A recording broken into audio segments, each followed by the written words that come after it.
Selamat pagi Bapak Ibu Saudara sekalian. Selamat datang, selamat kita berbakti di dalam nama Tuhan Yesus Kristus. Mari kita bersama-sama mencari Tuhan, merendahkan diri di hadapan Tuhan. Bila Tuhan memberi anugerah kepada kita, memberkati kita, memimpin dalam kebaktian pagi hari ini. Dan saya sambut bangkit berdiri bersama-sama. Kita akan berdoa terlebih dulu untuk pimpinan Roh Kudus. Haleluya, Allah Bapa di surga, kami memuji, kami bersyukur, kami berterima kasih.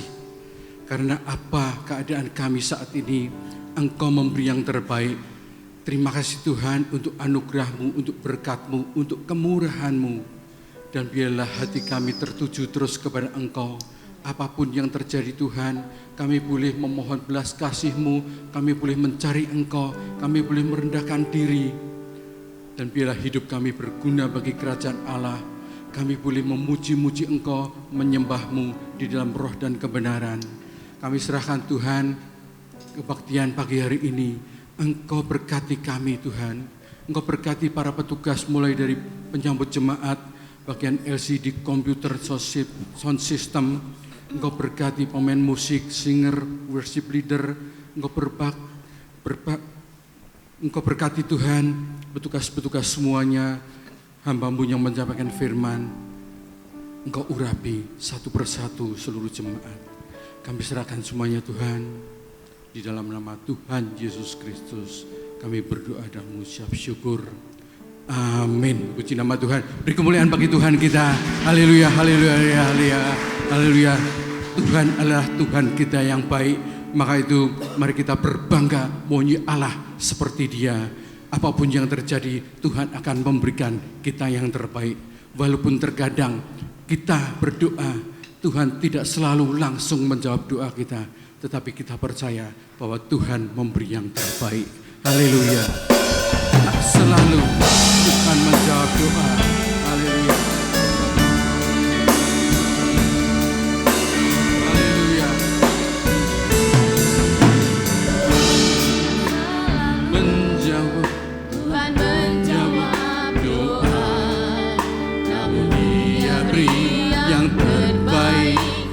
Waktu yang tepat, izinkanlah Tuhan untuk bekerja. Yang mustahil menjadi mungkin oleh karena percaya. Yesus mendengar lebih dari yang ku doakan. Yesus menjawab lebih dari yang ku harapkan. Dengan caranya di waktu yang tepat, ku kan melihat Dia jadikan semua dari awal kembali lagu ini. Haleluya.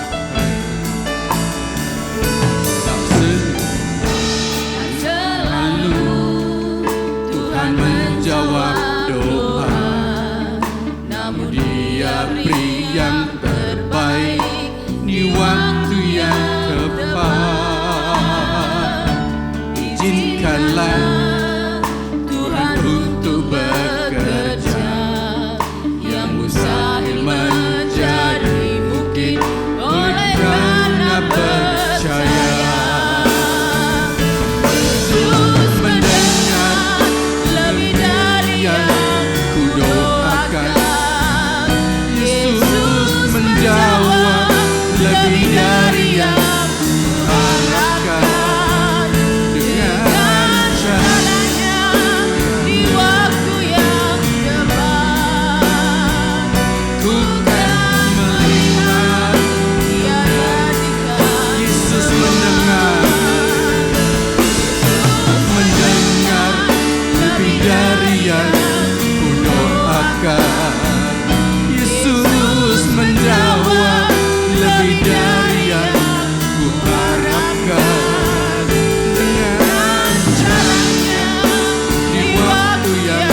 bidadari yang ku harapkan, dengan caranya di waktu yang tepat, ku kan melihat dia jadikan semua. Ku kan melihat dia jadikan semua. Ku kan melihat dia jadikan semua.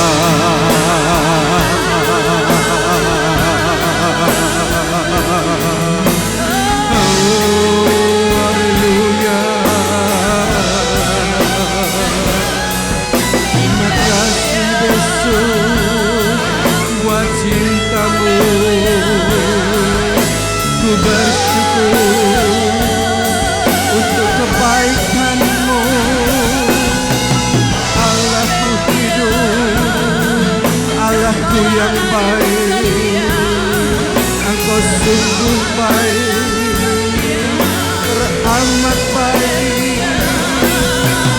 Kasih-Mu melanda dunia ini, kasih-Mu tak berkesudahan.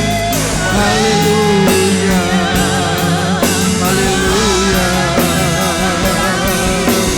Tiada yang mustahil di dalam-Mu, Engkau satu-satunya.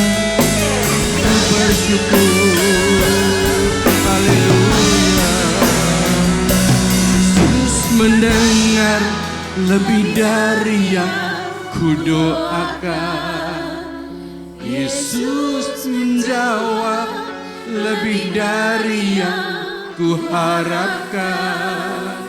Dengan caranya di waktu yang tepat, ku kan melihat dia jadikan semua. Mendengar lebih dari yang ku doakan. Yesus menjawab lebih dari yang ku harapkan. Dengan caranya di waktu yang tepat, ku kan melihat dia jadikan semua. Ku kan melihat dia jadikan semua. Ku kan melihat dia jadikan semua. Beri kemuliaan bagi Tuhan kita. Haleluya, haleluya, haleluya, haleluya. Terima kasih Tuhan berkat kasih karunia-Mu. Kasih-Mu panjang tak berkesudahan, cinta-Mu yang ajaib bagi kami. Dan kami sungguh bangga mempunyai Allah seperti Engkau. Tiada berkesudahan kasih-Mu untuk kami. Dan biarlah kami terus hidup kami menjadi pemazmur-pemazmur, menjadi pemuja-Mu, menjadi pemuji-Mu, menjadi penyembah-Mu. Terpuji nama-Mu Tuhan, kami serahkan hidup kami, tubuh jiwa roh kami. Engkau yang selalu memimpin kehidupan kami. Kami serahkan sepenuhnya di dalam nama Tuhan Yesus Kristus. Haleluya, haleluya, amin. Silakan duduk Bapak Ibu Saudara. Walaupun Tuhan terkadang menjawab doa-doa kita, seolah-olah ada orang yang mengatakan terlambat, tetapi ketahuilah bahwa Tuhan selalu menempati waktunya. Allah sanggup melimpahkan segala sesuatu. Dan kita boleh berkata, aku diberkati oleh Tuhan, aku diberkati, aku dilimpahi. Dan bila kita nyanyikan pujian, haleluya.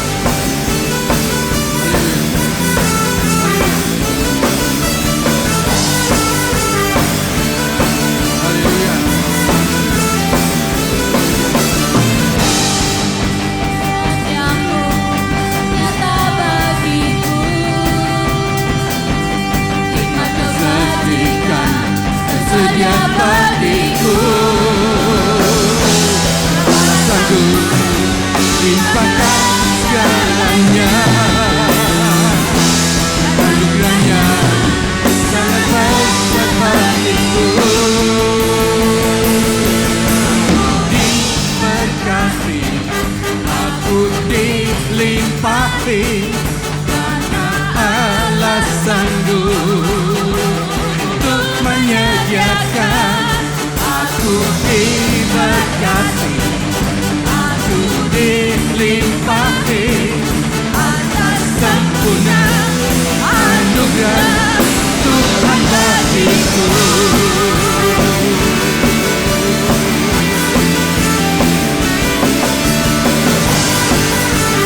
Haleluya, muliakan namamu Yesus. Haleluya, kasih setiamu nyata bagiku, hikmat kebajikan sedia bagiku. Allah sanggup segalanya, anugerahnya sangat sangat bagiku.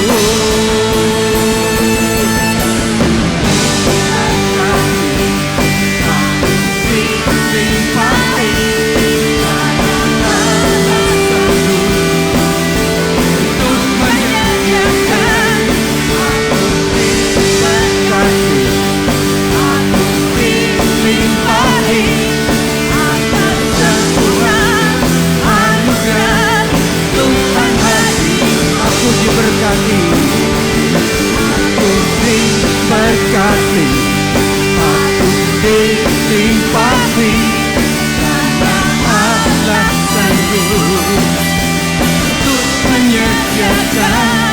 Aku diberkati, aku dilimpahi atas sempurna anugerah Tuhan bagiku.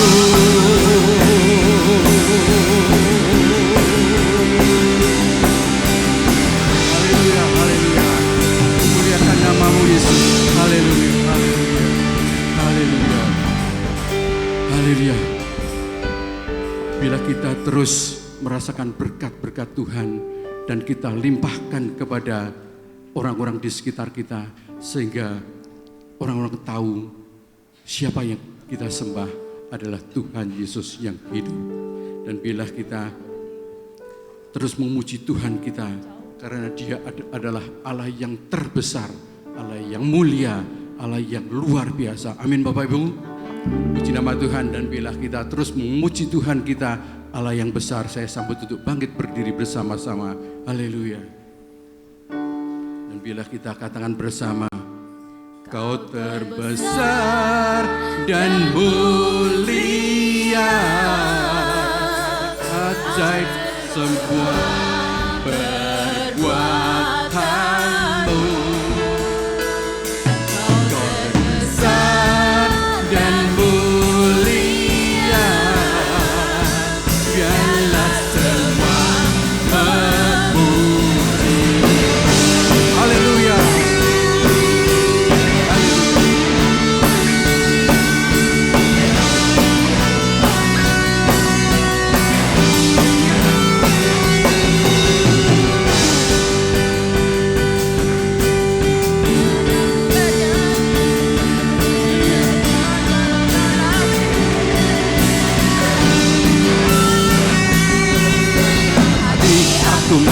Segenap jiwa aku bernyanyi, karena Roh-Mu ada dalamku, Tuhan.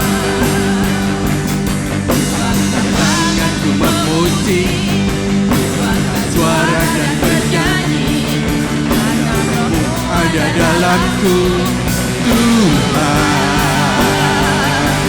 Mari memuji, ungkapkan besar dan mulia,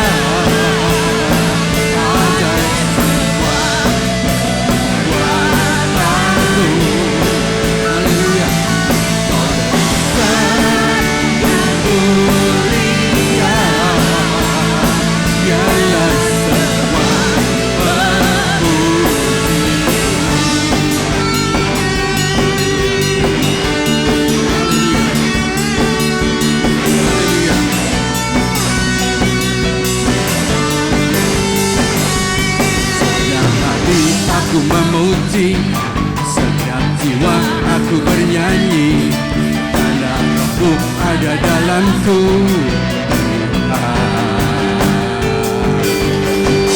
tanganku memuji, suara dan penyanyi,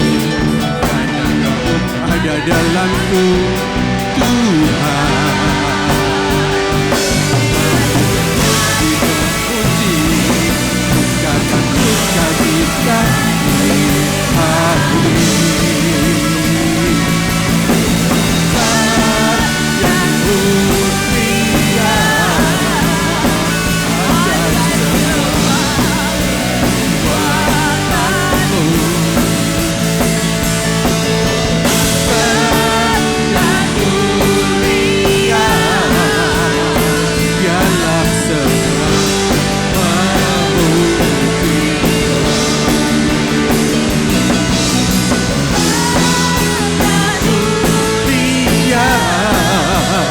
Ajaib semua kekuatanmu, haleluya.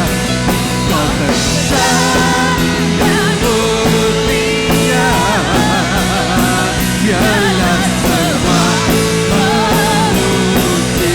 Kau terbesar, kau besar dan mulia, ajaib semua.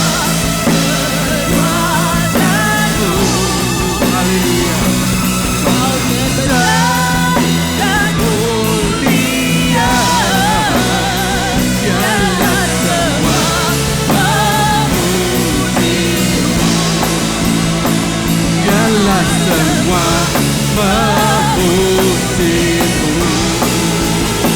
biarlah semua memujimu.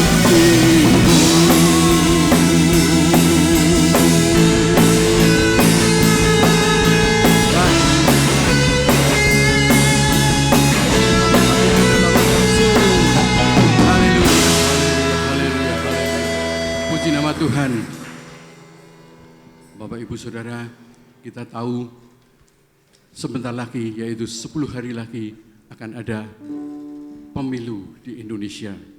Di seluruh dunia dalam waktu yang bersamaan dalam tahun ini ada sekitar 64 negara yang juga mengadakan pemilu. Untuk Indonesia kita tahu keadaan politik kita, banyak orang-orang yang takut, banyak orang-orang yang was-was apa yang akan terjadi. Kemudian di dalam tahun ini banyak hamba Tuhan yang bernubuat Indonesia keadaan tidak baik, tidak baik-baik saja. Tetapi biarlah kita sebagai umat Tuhan terus memohon belas kasih Tuhan, supaya apapun yang terjadi Tuhan memberi yang terbaik dan tetap terjadi damai di Indonesia. Tidak ada kerusuhan, tidak ada keonaran, tidak ada segala sesuatu yang tidak benar. Dan biarlah kita terus berdoa untuk kesejahteraan kota, untuk kesejahteraan Indonesia. Kita akan naikkan bersama-sama. Haleluya. Doa buat damai di Indonesia, doa buat damai di Indonesia, doa buat damai di Indonesia, Indonesia penuh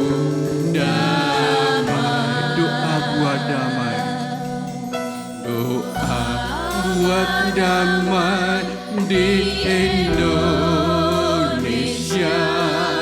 doa buat damai di Indonesia. Kita akan panjatkan doa ini, biarlah terjadi kedamaian di Indonesia ini. Haleluya. Indonesia penuh damai. Shalom, shalom, shalom, shalom.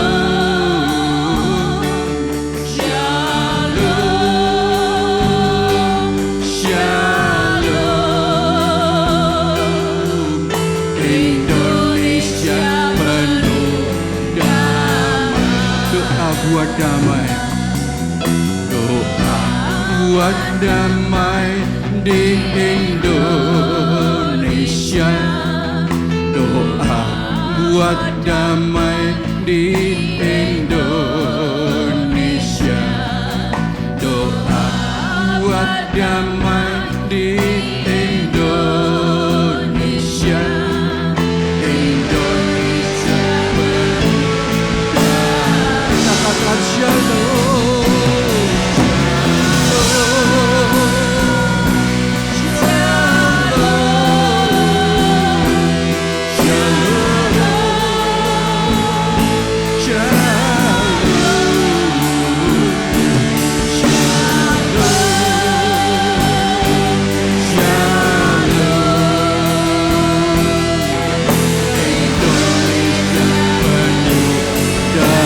Katakan kembali shalom, shalom, shalom.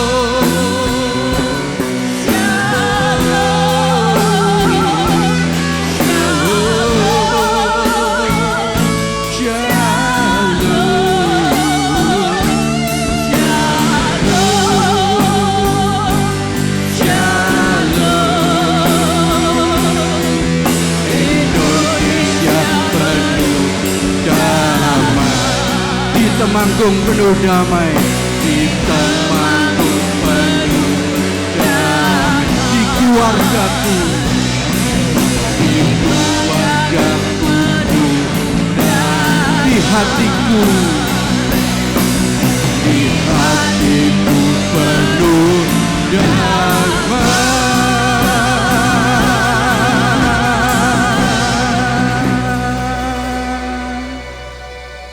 Biarlah ada damai terus di Indonesia ini, sehingga mereka yang memimpin besok adalah orang-orang yang pilihan Tuhan. Bila kita terus memohon belas kasih Tuhan, karena Tuhan sudah memberi anugerah kepada kita, anugerahnya melebihi apa yang kita duga. Pengampunan yang aku terima, kasih Yesus yang abadi mengalir di Kalvari. Haleluya. Haleluya. Ada tempat yang mulia, anugerah-Mu tercurah.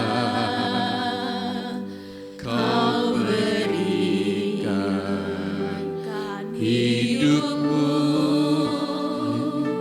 sebagai ganti dosaku, lebih dari yang kukira. Pengampunan yang kuterima,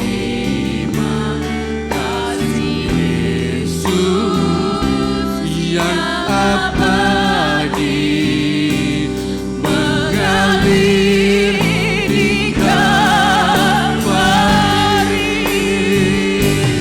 Oleh karena salib-Mu, seluruh hidupku milik-Mu.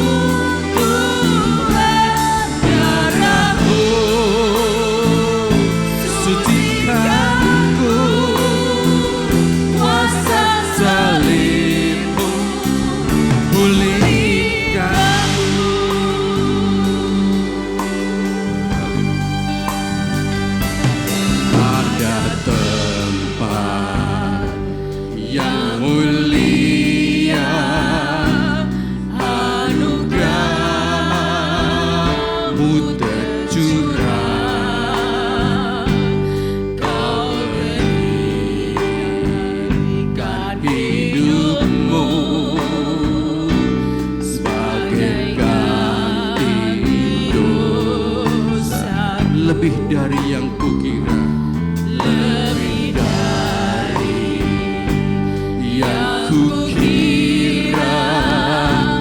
Pengampunan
pulihkanku.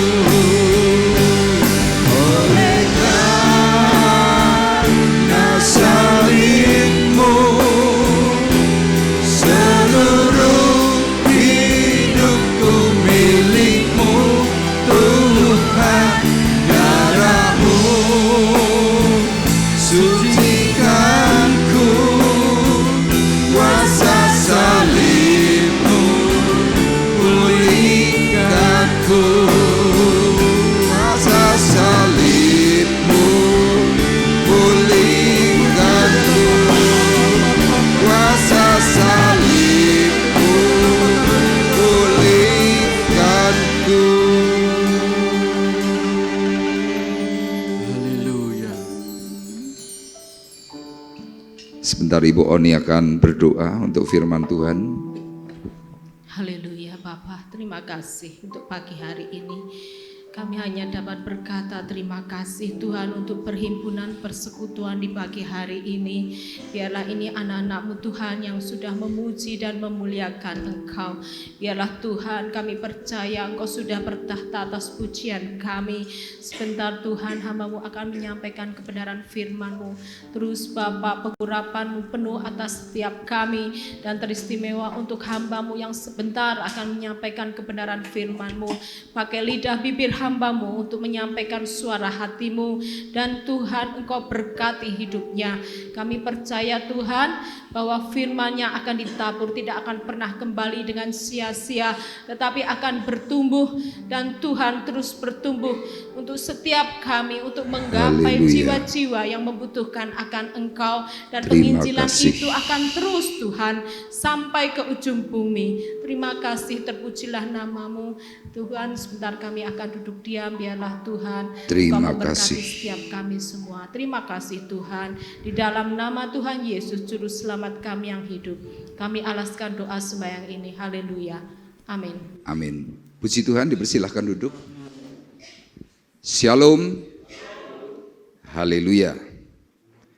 Bapak Ibu, minggu yang lalu kita sudah bersama-sama belajar mengapa hidupmu mengeluh.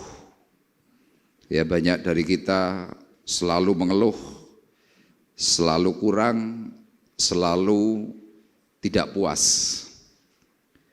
Nah, firman Tuhan kemarin sudah memberikan jawaban, itu semuanya karena terjadi tidak adanya hadirat Tuhan di dalam hidup sanubari kita. Ya, makanya keluhan itu selalu muncul. Nah, Alkitab memberikan jalan keluar untuk supaya keluhan itu hilang. Firman Tuhan mengajarkan supaya kita mengutamakan Tuhan di dalam hidup. Ya, makanya kemudian keluhan itu akan berangsur-angsur surut dan kemudian hilang. Nah, hari ini kita masih mau berbicara tentang kehidupan Daud. Saya pagi hari ini memberikan tema mengapa saat giat dalam Tuhan malah timbul masalah. Ya, ini yang kerap kali mungkin Bapak Ibu lontarkan, Pak, saya sudah giat dalam Tuhan, rajin ibadah, rajin baca firman Tuhan, rajin doa, kemudian meningkat, rajin pelayanan. Tapi tiba-tiba ketika engkau rajin dalam berbagai hal yang bersifat rohani, tiba-tiba masalah itu muncul. Nah, secara khusus yang biasanya muncul itu konflik, ya, konflik di dalam pelayanan, kemudian konflik dalam keluarga, dan yang paling menyusahkan adalah munculnya kemerosotan ekonomi. Nah, kita akan bersama-sama belajar, biarlah perkataan firman Tuhan ini memberikan jawaban mengapa semua hal-hal yang tadi saya sampaikan atau sebutkan itu bisa terjadi. Kita lihat terlebih dahulu dalam kitab Hagai pasal 1. Hagai pasal 1 ayat 5 sampai dengan yang ke-7, kemudian ayat 9 sampai dengan ayatnya yang ke-10. Nanti akan dipandu oleh Saudara Arif. Saya akan bacakan ayat ganjil, ayat 5, Bapak Ibu ayat yang ke-6 atau ayat yang ke-6. Hagai 1 ayat 5 berkata demikian. Oleh sebab itu beginilah firman Tuhan semesta alam, perhatikanlah keadaanmu. Kamu menabur banyak, tetapi membawa pulang hasil sedikit. Kamu makan, tetapi tidak sampai kenyang. Kamu minum, tetapi tidak sampai puas. Kamu berpakaian, tetapi badanmu tidak sampai panas. Dan orang yang bekerja untuk upah, ia bekerja untuk upah yang ditaruh dalam pundi-pundi yang berlubang. Ayat 7. Beginilah firman Tuhan semesta alam, perhatikanlah keadaanmu. Ayat 9. Kamu mengharapkan banyak, tetapi hasilnya sedikit. Dan ketika kamu membawanya ke rumah, aku menghembuskannya. Oleh karena apa? Demikianlah firman Tuhan semesta alam. Oleh karena rumahku yang tetap menjadi reruntuhan, sedang kamu masing-masing sibuk dengan urusan rumahnya sendiri. Bersama-sama. Itulah sebabnya langit menahan embunnya dan bumi menahan hasilnya. Amin.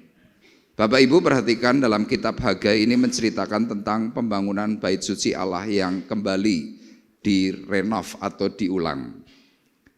Nah, hari itu Israel mengeluh kepada Tuhan.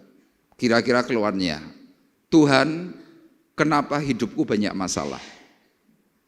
Kemudian Tuhan melalui Hagai sebagai nabi, Tuhan berkata kepada umat Israel dengan perantaraan Hagai, dikatakan tadi dalam ayat 5, perhatikanlah keadaanmu.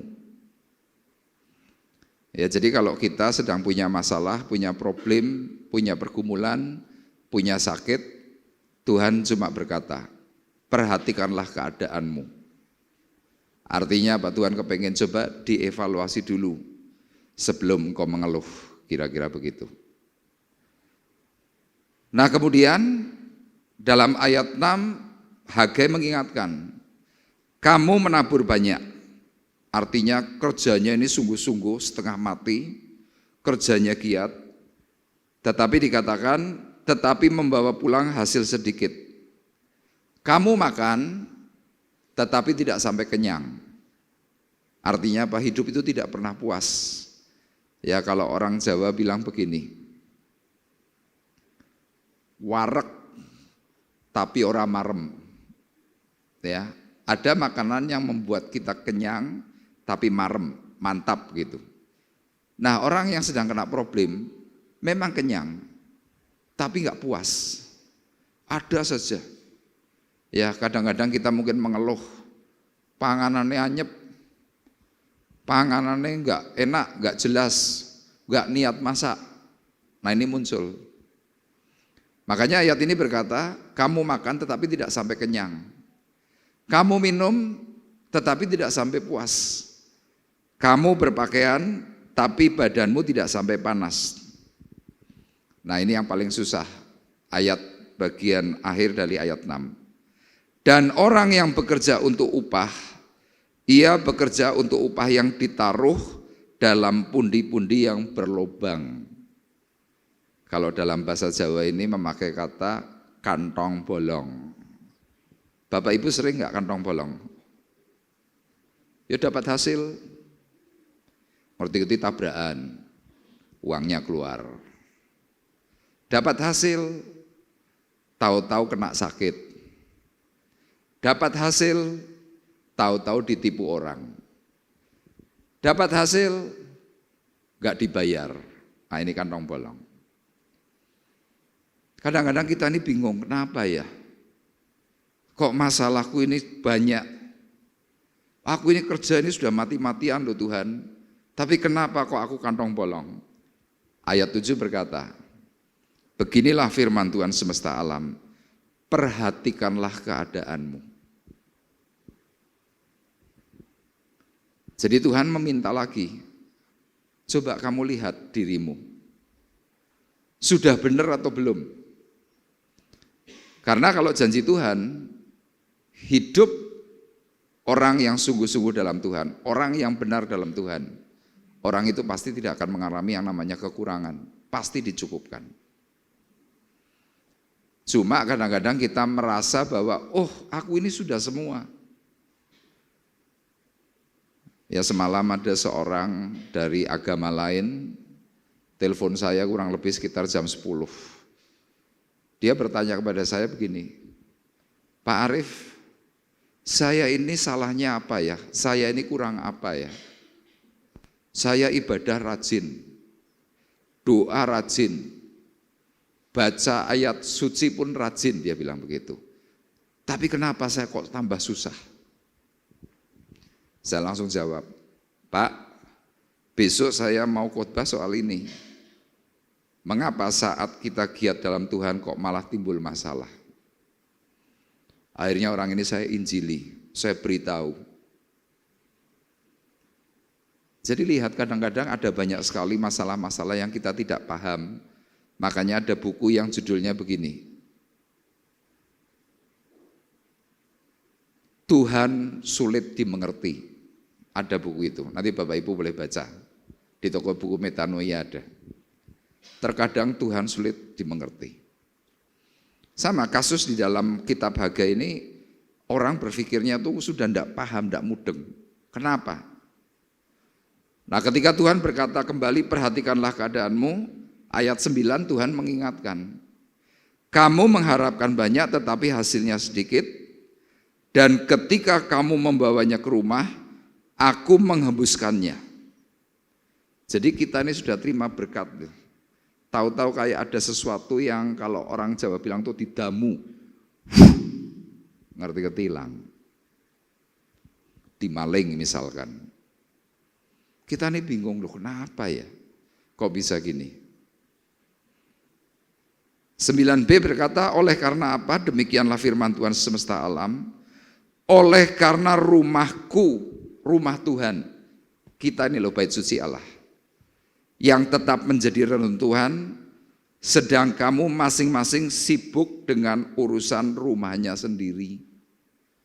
Jadi ternyata problem yang kerap kali muncul di dalam hidup kita karena apa? Kita ini tidak fokus kepada urusan rumah Tuhan, yaitu tubuh kita bait suci Allah, tetapi kita lebih sibuk dengan urusan pribadi kita. Dan ketika kita sibuk dengan urusan pribadi kita, ayat 10 berkata, itulah sebabnya langit menahan embunnya, bumi menahan hasilnya. Engkau tiba-tiba menjadi orang yang tidak punya penghasilan. Engkau pengangguran, engkau bingung. Nah, ayat yang ke-9 bagian akhir ini perlu kita perhatikan. Kamu masing-masing sibuk dengan urusan rumahmu sendiri. Bapak Ibu boleh cek, apa yang hari ini sedang menyibukkan dirimu? Misalkan contoh, terlalu sibuk ngurusi urusan orang lain. Ya kita mencerca, kita nyalah-nyalahkan, kita nuding-nuding. Itu namanya sibuk dengan urusan sendiri. Apalagi kita menyerang orang lain dengan berbagai omongan-omongan kita, itu sibuk dengan urusan sendiri. Tuhan hanya mau berkata kira-kira begini, kenapa kamu nggak mau urusin pribadimu kepada Tuhan? Kira-kira begitu. Kalau seandainya kita larut terus di dalam posisi yang seperti itu, pada akhirnya apa? Kita kehilangan damai.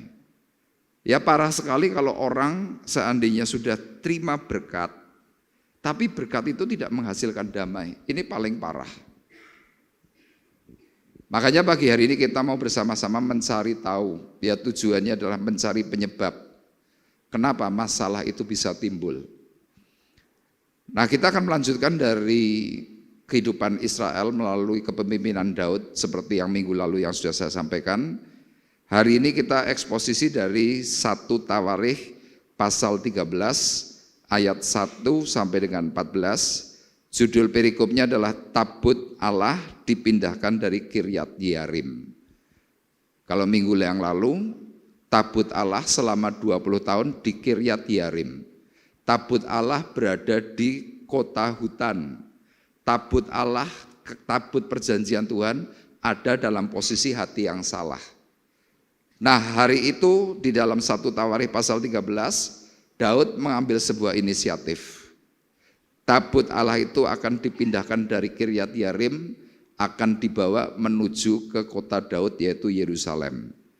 Tetapi ketika peristiwa yang sangat baik yang akan dilakukan oleh Daud terjadi, tiba-tiba muncul masalah yang besar.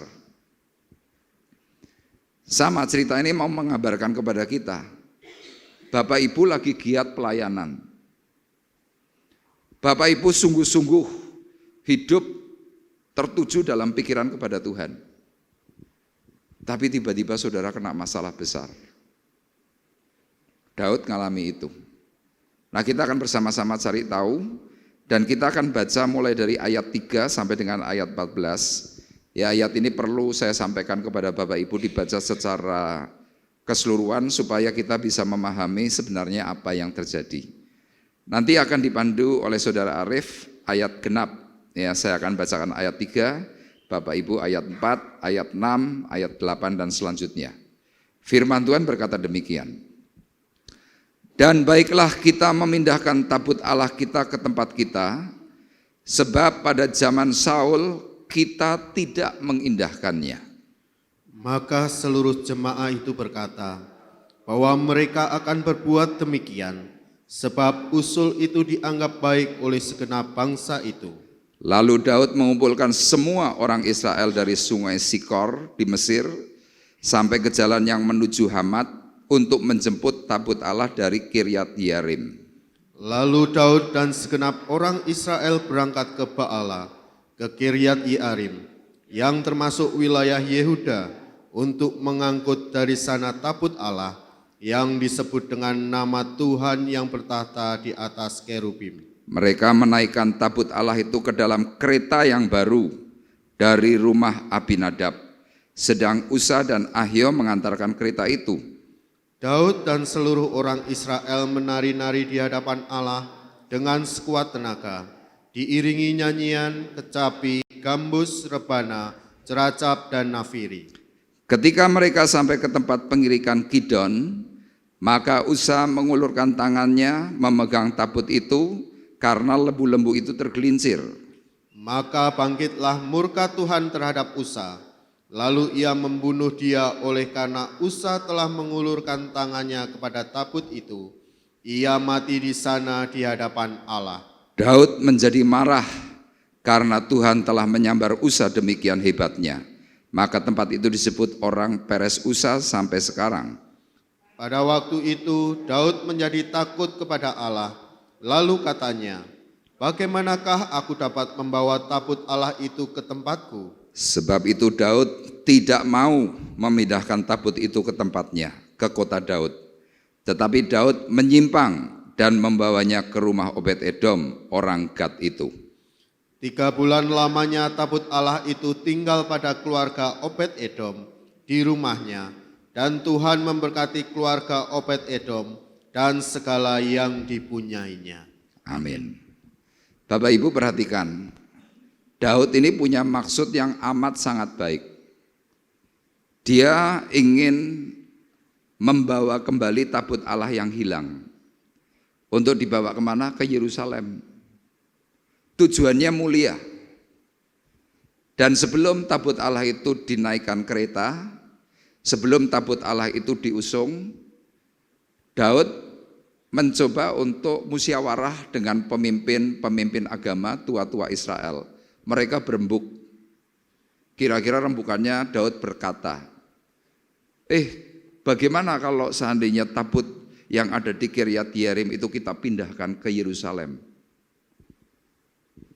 Sudah berpuluh tahun loh, sejak zamannya Saul mertuaku, tabut Allah ini enggak diurus.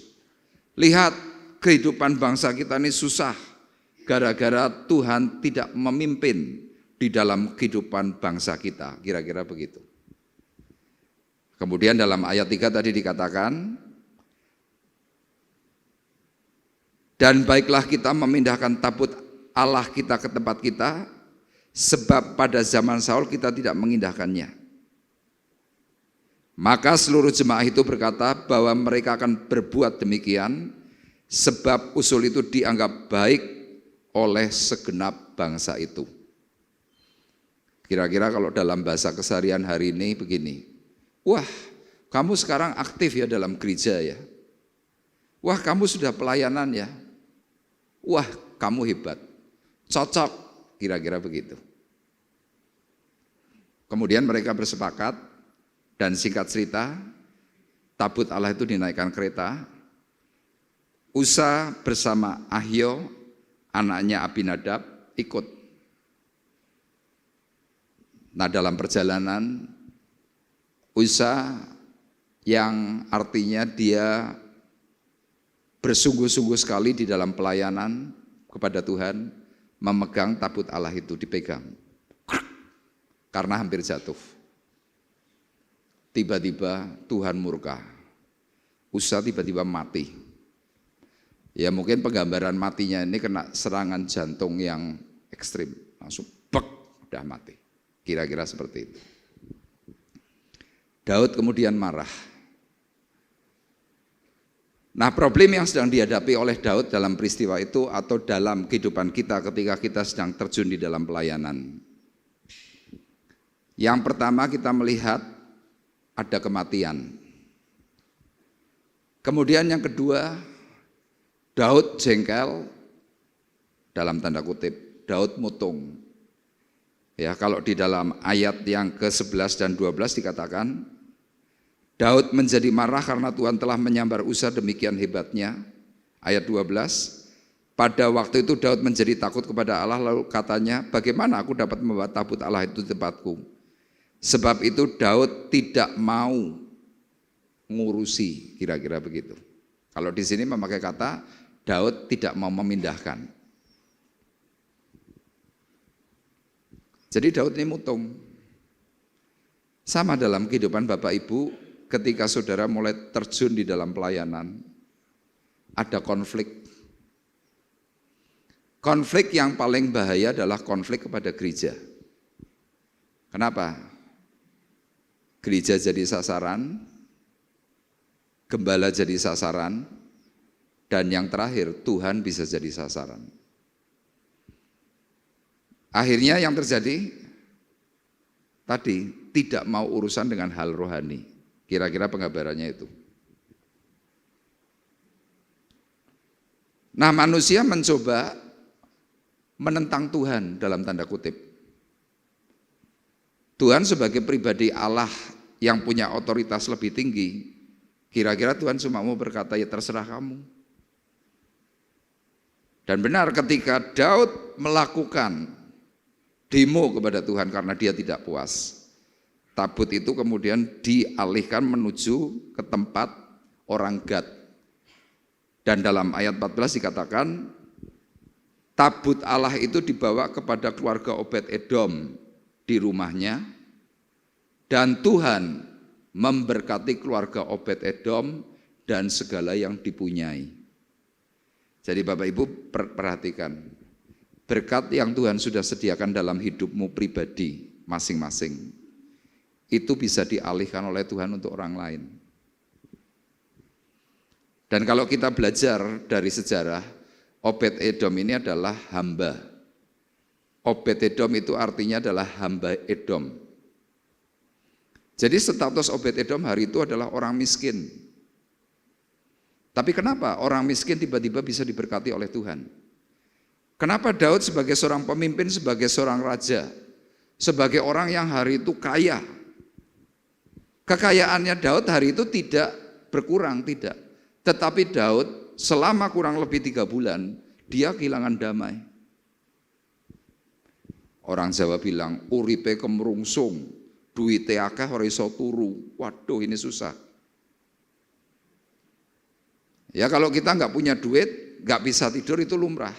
Tapi kalau banyak duit, materi kita berlimpah, tapi nggak bisa tidur. Lah ini kan problem. Jadi dia dalam tanda kutip, dia sangat jengkel dan dendam sekali pada Tuhan. Loh, padahal jelas Tuhan yang mengangkat Daud. Nah sekarang yang menjadi pertanyaan, kenapa masalah itu sampai muncul? Kenapa yang dilakukan oleh Daud dalam pandangan manusia itu sudah baik, kok tiba-tiba jadi masalah? Yang pertama Bapak Ibu jawabannya, Karena yang dilakukan oleh Daud atau yang dilakukan oleh kita semuanya tidak sesuai dengan yang Tuhan inginkan. Yuk kita baca bersama-sama, 2, 3. Tidak sesuai dengan yang Tuhan inginkan. Tuhan ingin A, kamu inginnya B. Gereja memberikan aturan berdasarkan hikmat. A, engkau mencoba merubah B. Ya boleh, tapi jangan lupa, ini menentang hukumnya Tuhan. Makanya kalau kadang-kadang kita juga mempertanyakan, Pak, kenapa ya? Orang itu kan sudah sangat rajin ke gereja, tapi hidupnya kok nggak berubah? Kok problem terus? Kok komplain terus? Sama hari itu Daud dengan rasa marahnya dia komplain sama Tuhan. Tuhan karepmu piye, kira-kira begitu. Nah Bapak Ibu sekarang lihat dalam ayat 6, 1 Tawarikh 13, 7 dan ayat 8. Saya akan jelaskan. Firman Tuhan berkata demikian. Lalu Daud dan segenap orang Israel berangkat ke Baala, ke Kiryat Yearim yang termasuk wilayah Yehuda, untuk mengangkut dari sana tabut Allah yang disebut dengan nama Tuhan yang bertahta di atas kerubim. Mereka menaikkan tabut Allah itu ke dalam kereta yang baru. Ke dalam kereta yang baru. Loh kan istimewa. Membawa tabut Allah dimasukkan dalam kereta yang baru. Kereta ini belum pernah dipakai. Benar-benar gres. Diangkut dari rumah Abinadab, sedang Usa dan Ahio mengantarkan kereta itu. Masih dalam koridor, wah bagus, baik-baik. Ayat 8. Dan Daud dan seluruh orang Israel menari-nari di hadapan Allah dengan sekuat tenaga, diiringi nyanyian, kecapi, gambus, rebana, ceracap, dan nafiri. Kalau Bapak Ibu baca 3 ayat ini, saya mau tanya, salahnya Daud ini di mana? Loh kelihatannya kan semuanya kan sudah fix, oke. Mau melakukan pelayanan, rembukan dulu. Dicocok-cocokkan, kamu layak begini, pas, oke. Aku ditempatkan ini, oke. Kan semuanya bagus. Di situ ada raja, ada imam, ada anak-anak imam, dan yang terakhir di dalam ibadah, seperti kata firman Tuhan dalam ayat 6, seluruh orang Israel menari, ayat 8, seluruh orang Israel menari-nari. Ya seringkali kan kita kalau lagi pujian, penyembahan atau mungkin dalam acara ibadah kan kita, wah semangatnya tuh hebat. Terutama kalau lagunya itu lagu yang energik. Bila roh Allah di dalamku. Tangan kita bisa begini loh. Ku kan menari seperti Daud menari. Bila roh Allah di dalamku, ku kan menari. Ada yang ditambahi, ku kan menari. Dilihat enak enggak? Enak. Tapi kerap kali kalau Bapak Ibu perhatikan, kenapa 3 ayat ini tiba-tiba bisa semuanya jadi salah di hadapan Tuhan? Karena yang dilakukan oleh mereka semua itu cuma daging. Yohanes pasalnya yang keempat berkata, sudah tiba waktunya sekarang dan sudah tiba saatnya. Bapa mencari penyembah-penyembah benar yang menyembah Bapa di dalam roh dan kebenaran. Makanya saya seringkali peringatkan kepada teman-teman yang pelayanan di atas mimbar secara khusus tim pemusik pemuji. Bapak Ibu perlu ketahui ketika saya mencoba menyanyikan pujian, saya coba terapkan itu dengan firman. Saya nyanyi bukan berdasarkan, oh Pak Arief tuh senangnya lagu A, bukan itu. Surat Ibrani mengatakan bahwa Yesus itu adalah worship leader. Tuhan berkata, aku akan menyanyikan pujian syukur di hadapan Allahku, di hadapan seluruh umat. Yesus itu worship leader. Jadi kalau kita ini sebagai anak-anak Tuhan, apalagi pemimpin pujian, banyak sekali gereja tidak memberikan penjelasan pujian itu apa. Pemimpin pujian itu apa, singer itu apa, pemain musik itu apa. Bapak Ibu saya beritahu, yang namanya tim praise worship, ketika mereka sedang nyanyi di hadapan Tuhan, itu kalau tentara mereka adalah pionir. Kalau mereka petani, mereka adalah pembajak. Jadi berhasilnya seorang pembicara khotbah, nancep di hati atau tidak itu ya dari tim musik. Bapak Ibu bisa bayangkan kalau seandainya tim musik tidak mampu membawa sidang jemaat Tuhan untuk nyanyi. Yang terjadi apa? Ini yang namanya show, pentas.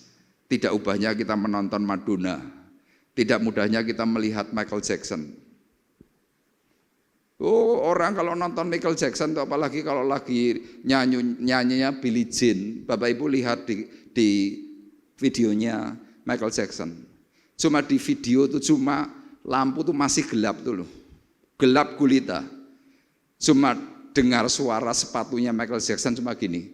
Tok, tok, tok, tok. Baru cuma itu tok. Penonton langsung wah, wah. Wanita sampai gigit jari sampai menangis. Itu show dunia. Orang nonton Madonna, lagu Like a Virgin, wah mereka gegap gempita. Tapi itu kan pentasnya Madonna.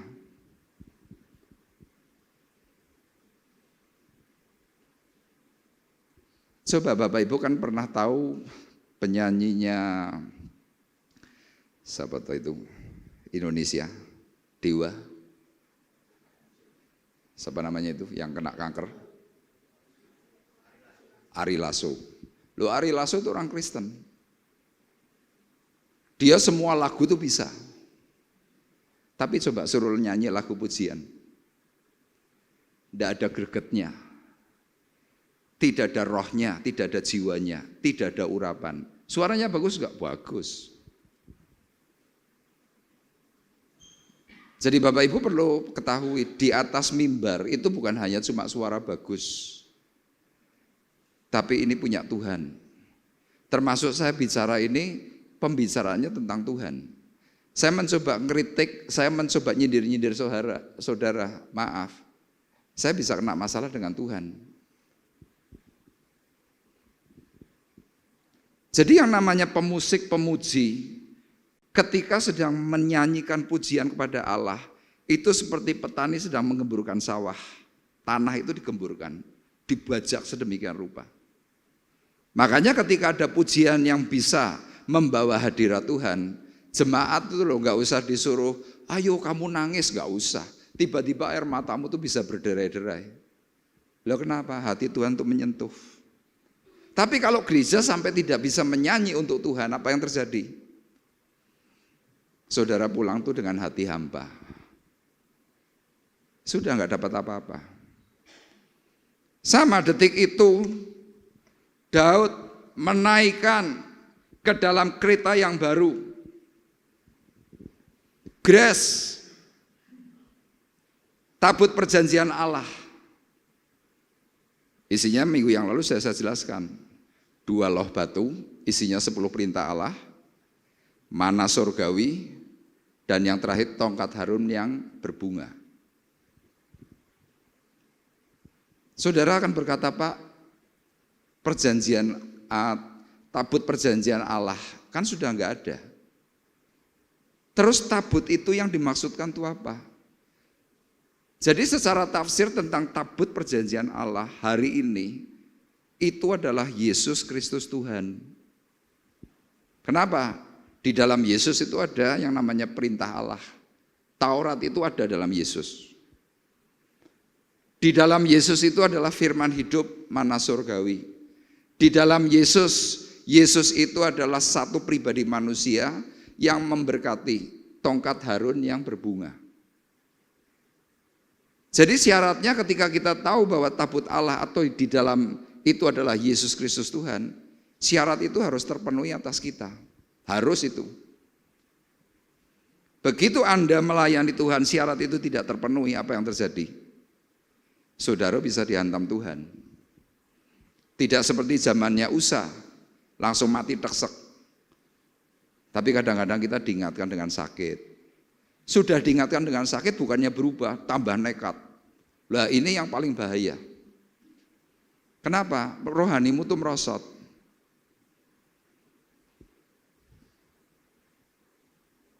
Nah, saat mereka melakukan segala sesuatunya, ya coba poin 1 tampilkan. Di sini saya tuliskan demikian. Kesalahan yang ditimbulkan, yang pertama apa? Seharusnya tabut Allah itu dipikul, bukan dimasukkan kereta. Di situ saya tuliskan dalam Bilangan 7 ayat 9, nanti saya akan bacakan. Jadi tabut Allah itu harusnya dipikul. Makanya firman Tuhan dalam Perjanjian Baru mengatakan, orang yang ikut Tuhan Yesus itu harus pikul salib, sangkal diri. Orang yang ikut Tuhan Yesus harus apa saudara? Pikul salib, sangkal diri.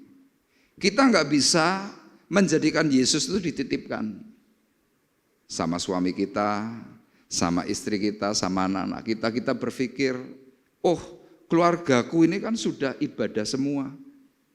Aku tak titip sama anakku yang rajin menari.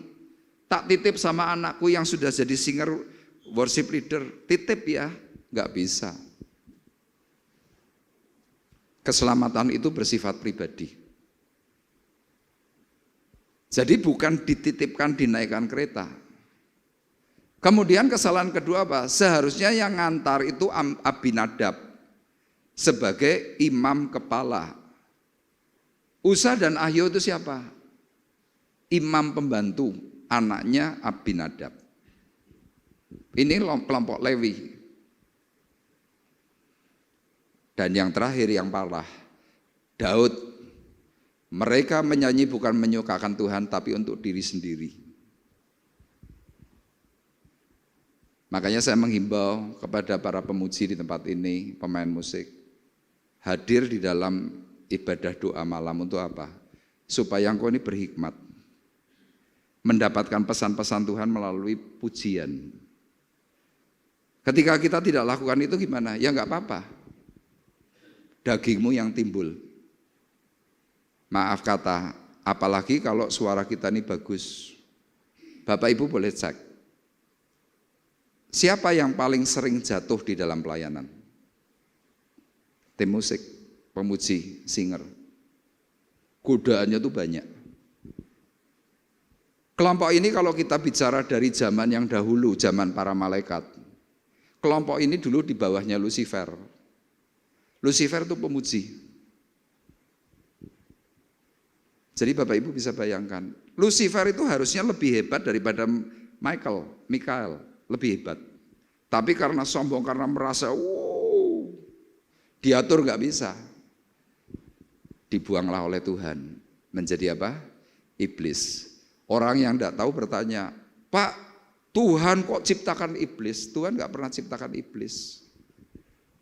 Yang ada hanyalah malaikat dan manusia. Mereka menjadi iblis kenapa? Kesombongan.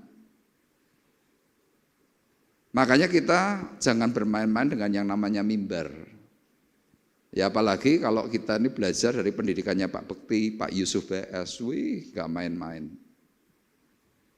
Kenapa? Sakral, nanti saya akan jelaskan. Nah sekarang kita akan lihat dalam Bilangan pasal 7 ayat 9, tolong dibacakan. Teksnya sudah ada. Bilangan 7 ayat 9, ya. Bilangan 7 ayat yang 9, demikian bunyi firman Tuhan. Tetapi kepada Bani Kehat tidak diberikannya apa-apa, karena pekerjaan mereka ialah mengurus barang-barang kudus yang harus diangkat di atas bahunya. Ya ini. Jadi yang namanya tabut perjanjian Allah itu bukan dimasukkan dalam kereta, tapi harus diusung. Itu gambarnya cukup jelas. Ada tongkat pengusungnya, jumlahnya 4, itu semuanya dari emas. Kayu yang disalut emas. Kayu yang disalut emas itu artinya apa? kita manusia yang sudah diperbarui oleh Tuhan. Itu artinya. Di atas tabut perjanjian itu ada 2 malaikat, kerubim. Jadi orang seperti Usa, dia tidak menyadari tentang kesakralan daripada tabut perjanjian. Nyenggol langsung mati. Bapak Ibu ini harus paham. Dan dalam cerita ini ada 2 unsur yang paling menentukan. Makanya kalau Bapak Ibu pernah ikut seminar tentang imam dan raja. Saya di gereja ini sebagai pendeta, saya imam. Bapak Ibu sebagai jemaat, Bapak Ibu bisnismen, itu raja. Imam dan raja itu harus sinkron. Saya imam mau mencoba bisnis kayak Bapak Ibu. Saya bisa bermasalah.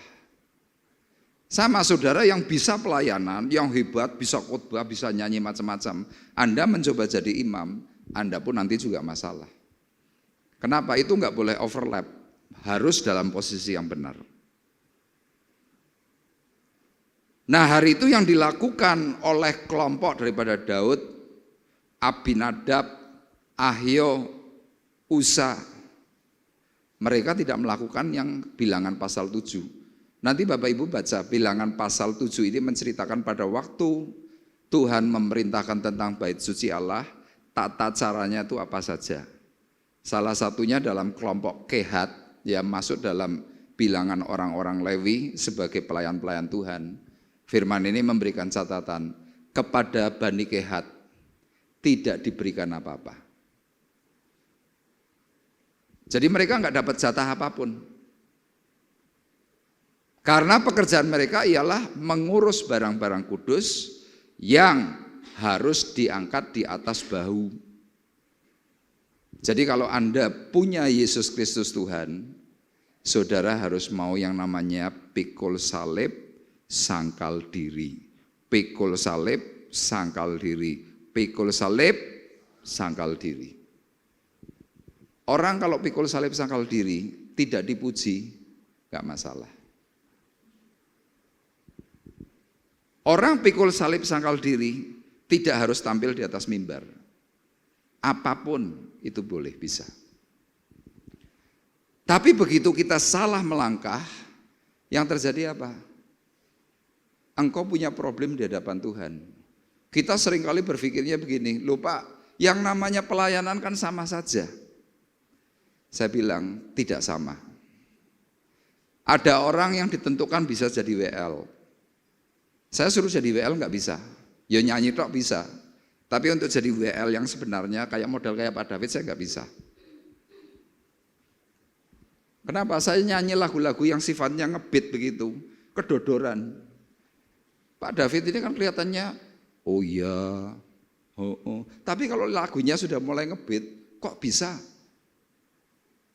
Ya memang bagiannya itu. Nah kadang-kadang kita berpikir, oh sama saja.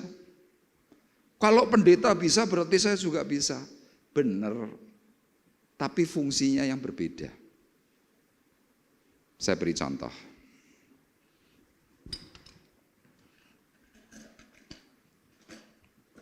Saya misalkan memerintahkan kepada Arif. Rif, tolong ambilkan tang panjang. Perintahnya jelas ya Bapak Ibu. Tang panjang. Arif memang melakukan. Diambillah tang. Ini tang nih. Saya bilang, Rif, tang panjang. Om sama kan tang. Nah itu loh, kita seringkali begitu. Dianggapnya semua sama. Saya bilang beda. Loh sama-sama tang. Oke. Kamu bilang sama. Nih, ada toples. Ada benda di dalam. Bisa? Rusak. Tak paksa bisa nggak? Bisa. Tapi rusak. Nih loh. Rusak. Tapi coba kalau kita mengambil sesuai dengan perintah, tang panjang, ini tang panjang.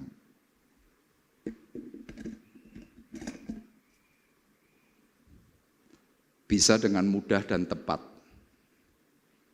Sama di dalam pelayanan seperti itu Bapak Ibu.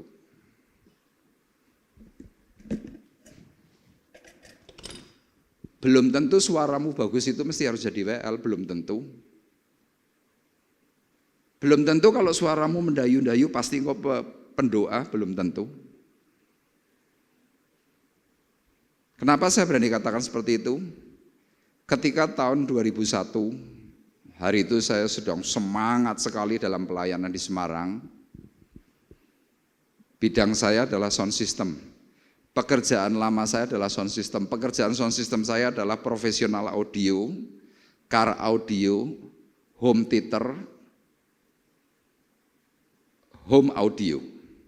Jadi semua audio itu saya menguasai. Karena bidang saya adalah audio, saya dulu berpikir, saya nanti tak jadi bagian audio, operator audio. Saya kalau kerja untuk melayani Tuhan hari itu, ibadah itu kan jam 5:30 di Semarang. Saya datangnya jam 4:30. Saya tidak pernah datang mepet, ibadah 5:30, jam 5:30 baru muncul. Maaf, yang seperti itu pasti dibikin out sama Tuhan. Saya datang lebih awal 1 jam, saya siapkan semua, mic pengkhotbah dan lain sebagainya, saya cek satu persatu. Pulang terakhir jam 12 siang. Kenapa? Di Semarang tuh ibadah jam kedua itu selesainya sekitar jam 11, setengah 11. Saya mulai bereskan semuanya. Nanti ibadah terakhir jam 5 sore, saya datangnya jam 4, setengah 4 saya sudah mulai hadir. Saya siapkan lagi, pulangnya bisa jam 7, bisa jam 8, bisa lebih. Saya tata. Mic itu semuanya saya simpan, masuk ke kandangnya masing-masing. Karena pekerjaan saya bagus, ada seorang pengurus gereja namanya Pak Yeremia Bunkim. Dia usul kepada Pak Bekti, Om, Arif itu pekerjaannya luar biasa loh. Dan bidangnya memang sound system. Memang sound system yang tadinya amburadul saya setting jadi enak. Begitu semuanya oke, suatu hari saya diberi surat oleh Pak Bekti ditunjuk sebagai ketua departemen bidang sound system. Tugasnya adalah mengelola semua sound system, waktu itu belum multimedia. Dan plus untuk bagian pembelian. Wah, saya senang. Ketika saya senang, saya berdoa. Saya bilang kepada Tuhan, Tuhan, puji Tuhan, aku diangkat sebagai ketua bidang departemen.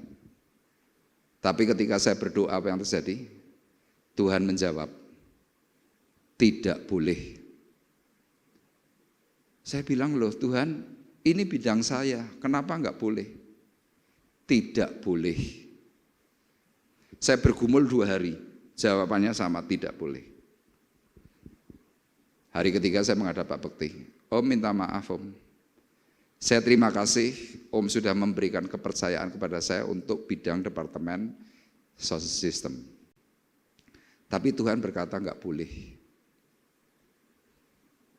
Pak Bekti sangat paham, kemudian dia bilang, oke, enggak apa-apa. Tapi di dalam pesan itu Pak Tuhan berkata, layanilah tapi kamu tidak boleh menjabat. Dan saya melayani tetap sama, tetap rajin, nggak pakai terlambat, nggak pakai senaknya sendiri, tidak, on time.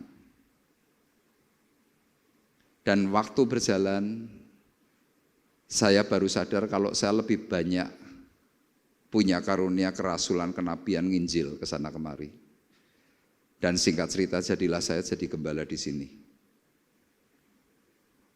Bapak Ibu bisa bayangkan kalau hari itu saya ngotot bidang sound system karena itu kebiasaan saya. Mungkin hari ini saya tidak di Kota Temanggung. Memang kelihatannya beda sedikit kelihatannya. Bapak Ibu saya beritahu, Alkitab kita ini LAI.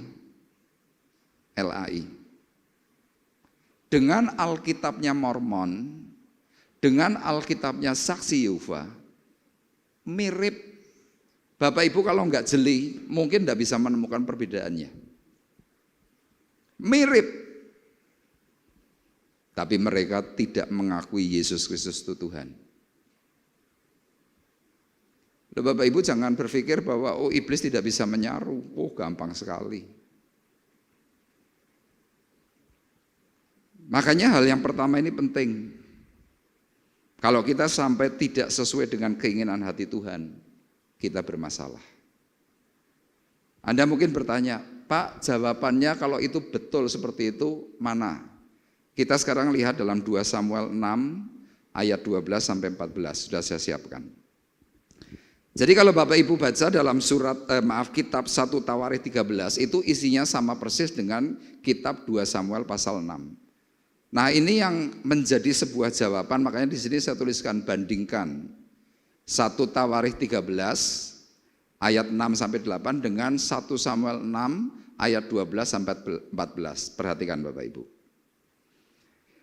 Diberitahukanlah kepada Raja Daud demikian, Tuhan memberkati seisi rumah Obed-Edom dan segala yang ada padanya oleh karena tabut Allah itu. Lalu Daud pergi mengangkut tabut Allah itu dari rumah Obed-Edom ke kota Daud dengan sukacita.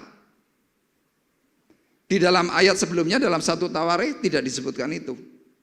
Jadi artinya ketika saudara mau menerima Yesus Kristus Tuhan, engkau mau pikul salib, engkau harus punya rasa yang namanya senang, bukan terpaksa. Pelayananmu yang terpaksa itu akan menjadi masalah. Kenapa? Kita ini organisme. Sama tubuh kita nih loh. Jari saya misalkan loh bermasalah satu. Misalkan jempol nih ketutuk palu misalkan. Jebret, duk, yang kena kan jempolnya. Tapi kenapa orang ketutuk palu jempolnya yang dipegangi kepalanya? Aduh. Kenapa? Kita ini kan kesatuan, nggak bisa enggak. Ya ini ayat 12. Kemudian ayat 13. Apabila pengangkat tabut Tuhan itu melangkah maju 6 langkah, maka ia mengorbankan seekor lembu dan seekor anak lembu gemukan. Di dalam 1 Tawarikh pasal 13 tidak ada cerita ini. Mereka hanya membawa tabut Allah. Di dalam kereta bukan diusung. Ayat 14. Dan Daud menari-nari di hadapan Tuhan. Tariannya sama. Bila roh Allah di dalamku, ku kan menari seperti Daud menari. Sama kan tariannya. Yang membedakan apa? Yang membedakan sebelumnya, Daud tidak memakai baju efod dan kain lenan. Baju efod dan kain lenan itu apa? Baju kebesarannya imam. Ini adalah simbol tentang kebenaran pribadi yang karena diarahkan oleh Tuhan. Makanya dalam aturan di dalam mimbar ini, seringkali kan kita diajarkan, yang belum baptis selam, tidak boleh pelayanan. Ada yang marah loh. Loh suaraku bagus, kenapa enggak boleh? Iya, kamu tidak memperlengkapi diri. Nanti kamu punya masalah. Jadi Bapak Ibu perlu ketahui, tariannya sama. Yang membedakan efod, lenan halus. Dalam kitab Wahyu disebutkan, nanti orang-orang yang bisa masuk surga itu yang memakai lenan halus.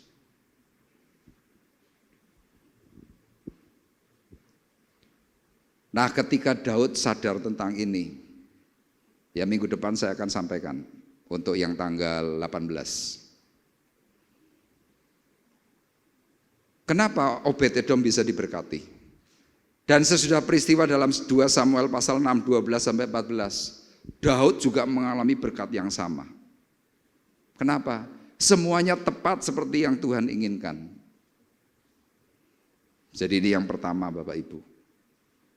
Sekarang yang kedua. Kenapa timbul masalah? Yang kedua karena kita kerap kali memakai kekuatan manusia. Kita sekarang lihat 1 Tawarikh 13 ayat 9 dan ayat 10. Ketika mereka sampai ke tempat pengiripan Kidon, maka Usa mengulurkan tangannya memegang tabut itu karena lembu-lembu itu tergelincir. Maka bangkitlah murka Tuhan terhadap Usa, lalu ia membunuh dia. Oleh karena Usa telah mengulurkan tangannya kepada tabut itu, ia mati di sana di hadapan Allah.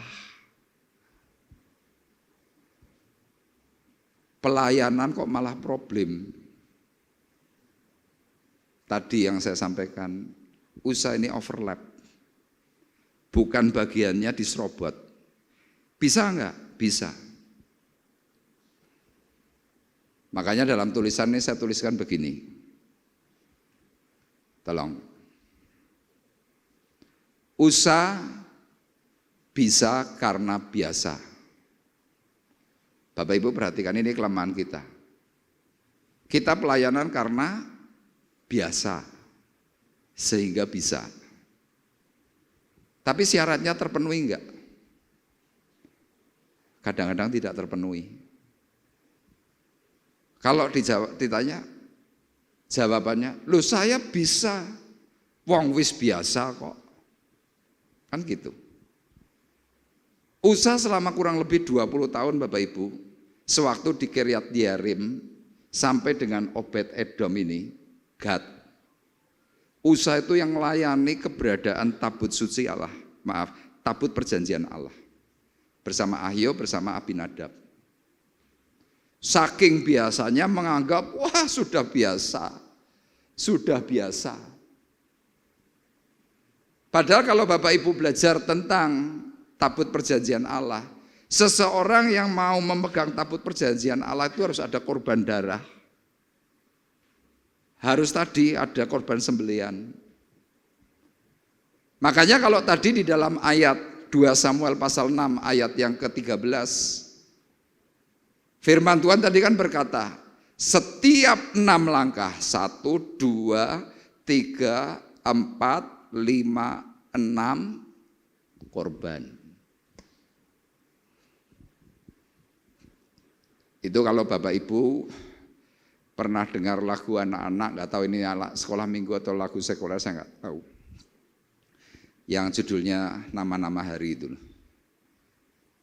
Senin, Selasa, Rabu, Kamis, Jumat, Sabtu, Minggu. Itu kan nama-nama hari. Tapi dalam ayat ini tentang melangkah 6 langkah ini loh. Setiap kali 6 langkah dihitung. Korban. Setiap kali 6 langkah korban.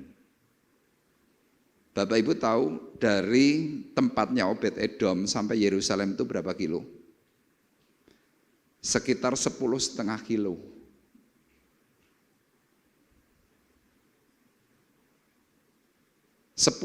Kilometer. Setiap kali 6 langkah, 1, 2, 3, 4, 5, 6 korban. Perintah Tuhan, 6 hari lamanya kamu bekerja. Hari ke-7 adalah hari kudus Tuhan, Sabat bagi Tuhan. Dalam pikiran kita berpikirnya gini, Minggu enggak ibadah enggak masalah kok. Ayat ini berkata kamu bermasalah. Orang kalau tidak mau sabat di hadapan Tuhan, yang terjadi apa? Sambat. Bedanya sithik tok, sabat karo sambat. Sambat bukan hanya cuma, oh aku sakit, bukan itu. Sambatmu itu bisa sambat rohani. Misalkan ini contoh, gereja orang genah, khotbah orang genah, penyanyi orang genah, itu sambat. Kenapa engkau sambat? Engkau tidak pernah rest di hadapan Tuhan. Usa hari itu melakukan seperti apa yang dia lakukan. Dan Bapak Ibu perlu tahu, arti kata Usa adalah strength. Arti kata Usa artinya man's power, kekuatan manusia. Sama, kita kan merasanya, oh nek sudah biasa pelayanan, aku iso, ini kekuatan manusia. Padahal secara jujur Bapak Ibu, harusnya kita di atas mimbar ini harus takut, dredeg. Saya mungkin sudah khotbah itu hampir 20 tahun. Sampai detik ini saya kalau menit pertama itu jujur saya ngaku, saya masih grogi, dredeg. Termasuk Pak Bekti. Jadi kalau Bapak Ibu kadang-kadang kalau diberi tugas, suruh doa ngomong, Pak jangan saya Pak, saya enggak bisa doa. Wah sing bener malah. Kenapa? Anda punya rasa takut dan gentar. Kenapa? Yang kita hadapi ini sesuatu yang dahsyat. Bukan hanya cuma bisa, bukan. Nah ini usaha man's power, dia strength. Kitab Nabi Yeremia pasal 17 berkata, beginilah firman Tuhan. Yuk kita baca bersama-sama yang biru, 2, 3. Terkutuklah orang yang mengandalkan manusia, yang mengandalkan kekuatannya sendiri, dan yang hatinya menjauh daripada Tuhan. Ia akan seperti semak bulus di padang belantara, ia tidak akan mengalami datangnya keadaan baik. Ia akan tinggal di tanah angus di padang gurun, di negeri padang asin yang tidak berpenduduk. Di negeri padang asin yang tidak berpenduduk, hidup itu sepi, hidup itu hampa, berkat tidak ada. Kenapa? Mengandalkan kebiasaan manusia. Termasuk saya ini, saya ngomong jujur Bapak Ibu, kalau saya diberi tugas di Gajah Mada, saya mulesnya tuh bisa seminggu. Kelingan, wah sesok kita tanggal sekian tuh mau tugas, mules saya. Kenapa? Grogi. Itu mimbar sakral itu. Begitu selesai tugas, wah plong, enak rasanya sudah. Ini saya ngalami. Usaha mengalami kegagalan sampai mati gara-gara apa? Dia merasa hebat, dia merasa bisa. Akhirnya lihat, dia dihabisi oleh Tuhan. Gara-garanya memakai kekuatan manusia. Dan yang terakhir Bapak Ibu, apa yang menjadi penyebab masalah? Yang menjadi penyebab masalah ini loh yang paling bahaya. Kalau engkau marah kepada Tuhan. Saudara pernah enggak jengkel sama Tuhan? Pernah enggak? Halo? Kemarin itu loh Pak Woto. Mana Pak Woto? Lah itu di belakang itu. Waktu saya datangi, saya kunjungi karena sakit. Saya ajak sharing. Dia tiba-tiba cerita begini, Pak, saya jujur nih Pak sama Pak Arif. Kenapa Pak? Saya tuh jengkel sama Tuhan. Loh kenapa kok jengkel sama Tuhan? Loh saya ini sakit tidak sembuh-sembuh. Sama Daud hari itu ngalami sama. Firman-Nya berkata apa? Daud menjadi marah. Karena Tuhan telah menyambar Usa, demikian hebatnya. Kira-kira kalau mungkin diekspresikan dalam drama, mungkin kira-kira datangkan berkata, Tuhan karepmu ki piye? Kira-kira begitu.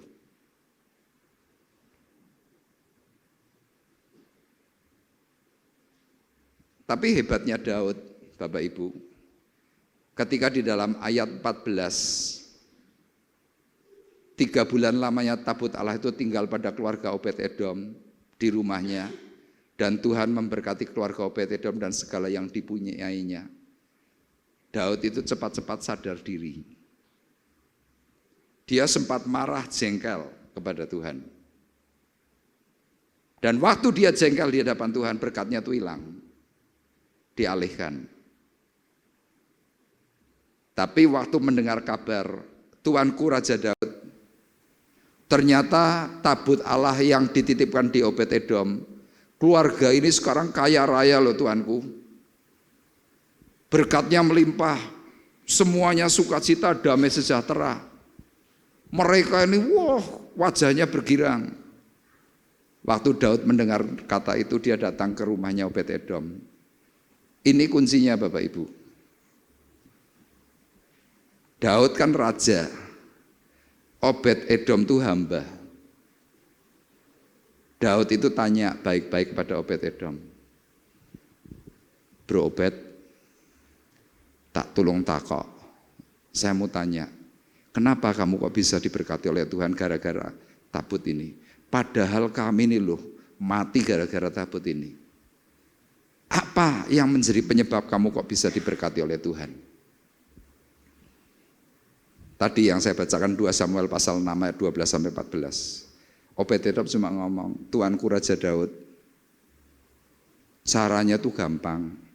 Setiap kali melangkah 6 langkah, berikan korban syukur kepada Tuhan. Berikan korban syukur kepada Tuhan. Jadi kuncinya seseorang tuh bisa ngalami berkat dipulihkan oleh Tuhan cuma satu.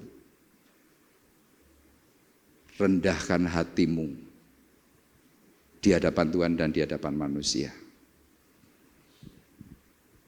Loh, Daud ini kan raja, tanya sama pegawai, miskin, dia tanya. Jadi pesan Tuhan adalah, jangan kita menganggap bahwa kalau kita sudah senior pasti sudah paling benar. Tidak. Jangan menganggap kalau kita sudah kaya pasti rohanimu hebat. Tidak juga. Tapi ketika seseorang itu mau merendahkan hati di hadapan Tuhan sepertinya Daud kepada Obed Edom. Dia sadar rasa marahnya hilang dan kemudian Daud bersama seluruh Israel dipulihkan oleh Tuhan. Sama hidupmu akan mengalami itu kalau kita bisa tahu apa yang menjadi penyebab masalah. Yang pertama tadi, karena tidak sesuai dengan keinginan Tuhan. Yang kedua, karena memakai kekuatan manusia. Yang ketiga, karena engkau marah kepada Tuhan. Hilangkan ini semua. Ikuti cara Daud merendahkan hati. Keluarga ini dipulihkan oleh Tuhan. Amin. Tuhan memberkati kita semuanya. Kita akan menaikkan pujian, kau tunjukkan kasih setiamu, kau menyediakan yang ku perlu, kau setia, kau mulia.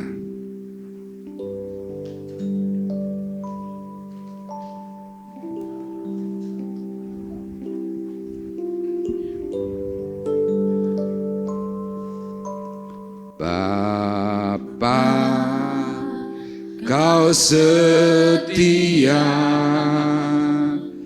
Bapa, kau mulia, tenanglah jiwaku, aman bersamamu.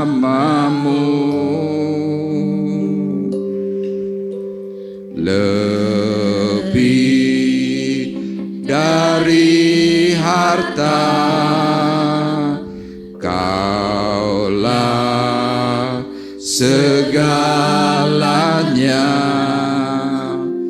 Tenanglah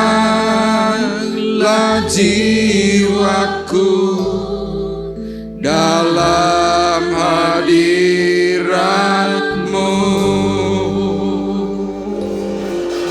Kau tunjukkan kasih setiamu,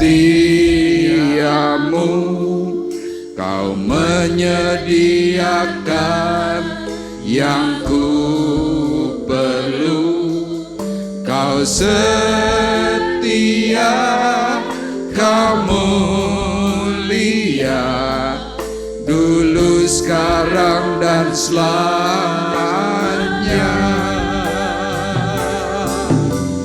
Tunjukkan kasih setiamu, kau menyediakan yang ku perlu.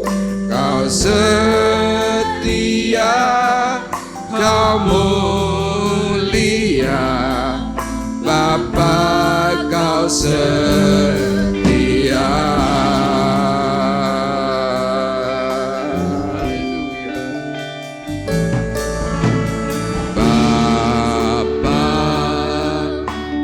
Setia, Bapa, kau mulia, tenanglah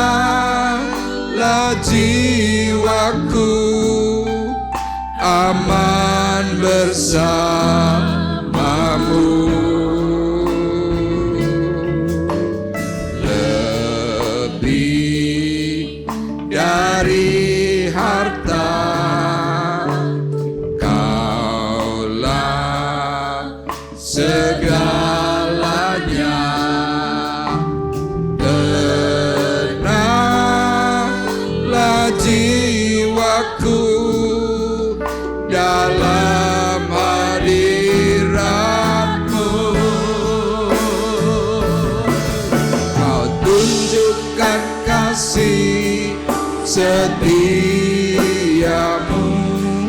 Kau menyediakan yang ku perlu. Kau setia,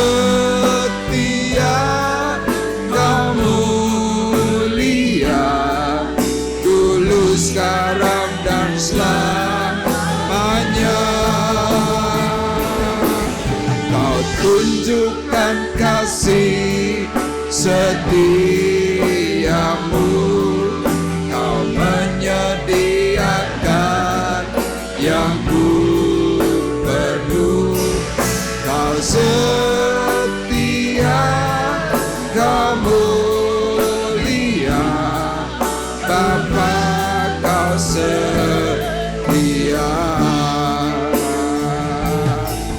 Kau tunjukkan kasih setiamu,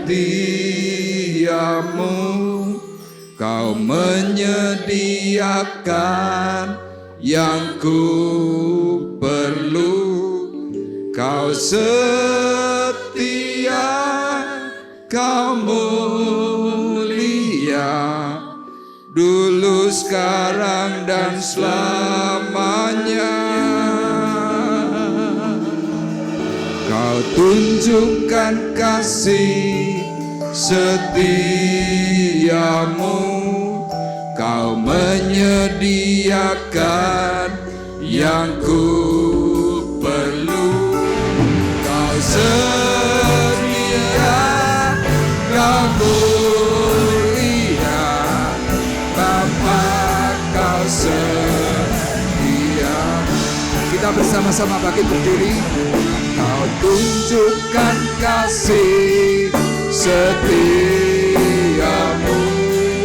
Kau menyediakan yang ku perlu. Kau setia, Kau mulia, dulu, sekarang, dan selamanya.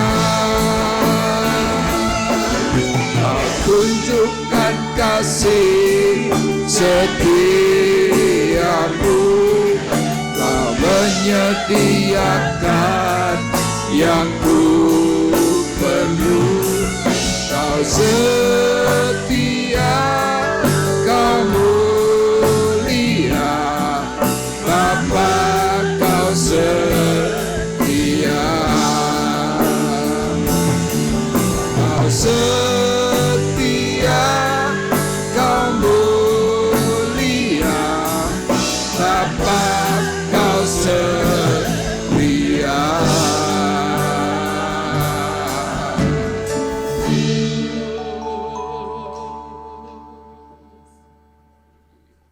Kami berterima kasih kepada Tuhan karena suara firman-Mu berkata, meskipun kami tidak setia, Engkau tetap setia. Inilah Tuhan yang kami sembah.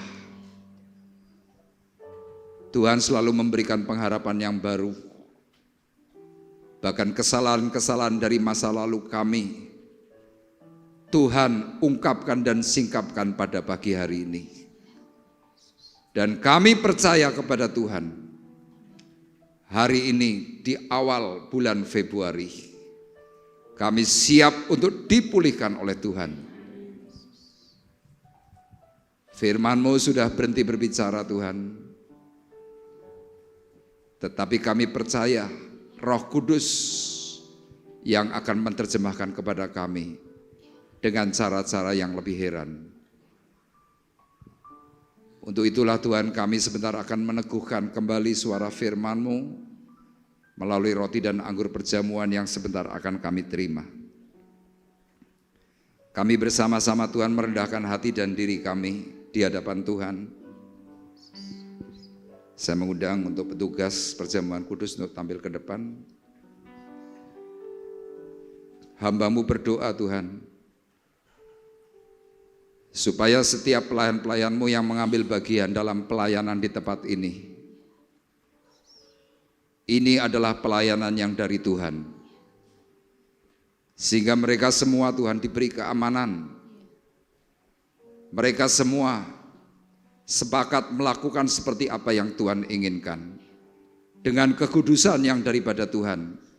Sehingga dimerdekakan roh, jiwa, tubuh mereka. Sedemikian juga Tuhan untuk seluruh sidang jemaat Tuhan yang hadir. Mereka sebentar akan menerima roti dan anggur perjamuan. Roti adalah lambang tubuh Kristus. Anggur adalah lambang darah Tuhan Yesus Kristus. Berkati Tuhan roti dan anggur ini menjadi substitusi, pengganti atas dosa pelanggaran kami. Kami hari ini kembali mengingat akan pengorbanan Tuhan di kayu salib 2000 tahun yang lalu. Dan kami sebentar akan menerimanya dengan ucapan syukur di dalam nama Tuhan Yesus Kristus. Haleluya. Amin. Dipersilahkan duduk.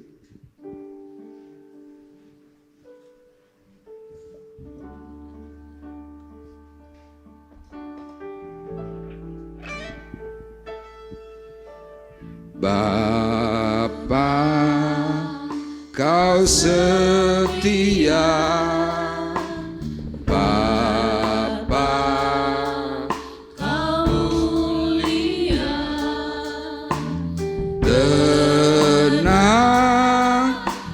Jiwaku aman bersamamu.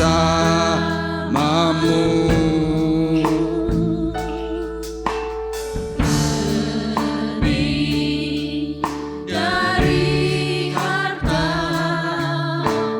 Kaulah segalanya.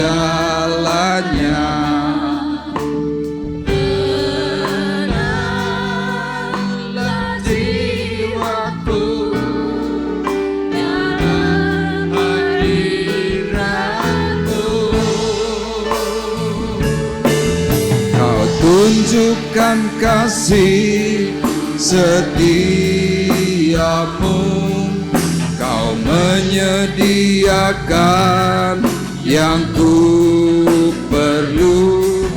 Kau setia, Kau mulia, dulu, sekarang, dan selamanya.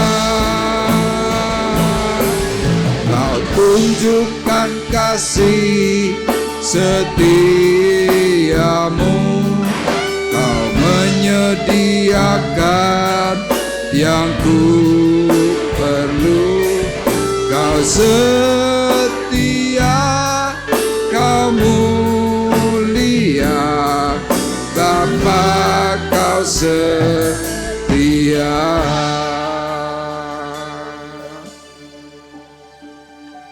Bapak Ibu, mungkin ada di antara Bapak Ibu yang belum menerima roti dan anggur perjamuan. Kalau sudah menerima, mari kita bersama-sama bangkit berdiri. Kita bersama-sama memaknai kembali apa arti pengorbanan Tuhan Yesus Kristus di kayu salib. Dia adalah Allah, menjelma menjadi manusia. Dia tidak bisa ditangkap, tetapi justru dia menyerahkan dirinya untuk memberikan korban, menebus pelanggaran umat yang berdosa. Sehingga setiap orang yang percaya kepada Yesus Kristus Tuhan, Tuhan bisa mempertahankan nyawanya. Tetapi justru Tuhan memberikan nyawanya ganti sebagai penebusan yang kita lakukan di dalam dosa-dosa yang kita kerjakan. Mari bersama-sama dengar apa yang dikatakan firman Tuhan. Sebab apa yang telah kuteruskan kepadamu telah aku terima dari Tuhan, yaitu bahwa Tuhan Yesus pada malam waktu ia diserahkan, ia mengambil roti. Sesudah itu ia mengucap syukur atasnya, ia mecah-mecahkannya dan berkata, inilah tubuhku yang diserahkan bagimu. Perbuatlah ini menjadi peringatan akan aku. Demikian juga ia mengambil cawan, sesudah makan lalu ia berkata, cawan ini adalah perjanjian baru yang dimeteraikan oleh darahku. Perbuatlah ini setiap kali kamu meminumnya menjadi peringatan akan aku. Sidang jemaat Tuhan terkasih, marilah kita bersama-sama mengangkat roti lebih tinggi dari kepala kita masing-masing. Karena roti adalah satu, maka kita sekalipun banyak adalah satu tubuh. Karena kita semua mendapat bagian dalam roti yang satu itu, bukankah roti yang kita pecah-pecahkan adalah persekutuan dengan tubuh Kristus? Amin. Dalam nama Tuhan Yesus Kristus kita makan bersama-sama. Haleluya. Dan marilah kita mengangkat cawan berkat lebih tinggi dari kepala kita masing-masing dan terima firman-Nya. Bukankah cawan pengucapan syukur yang atasnya kita ucapkan syukur adalah persekutuan dengan darah Kristus? Amin. Dalam nama Tuhan Yesus Kristus kita minum bersama-sama.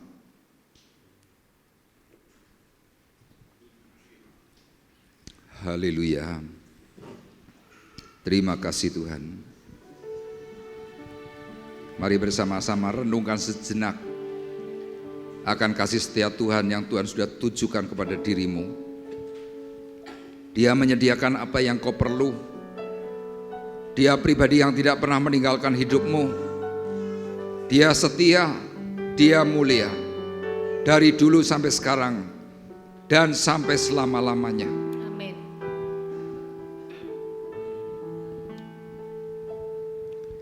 Kau tunjukkan kasih setiamu,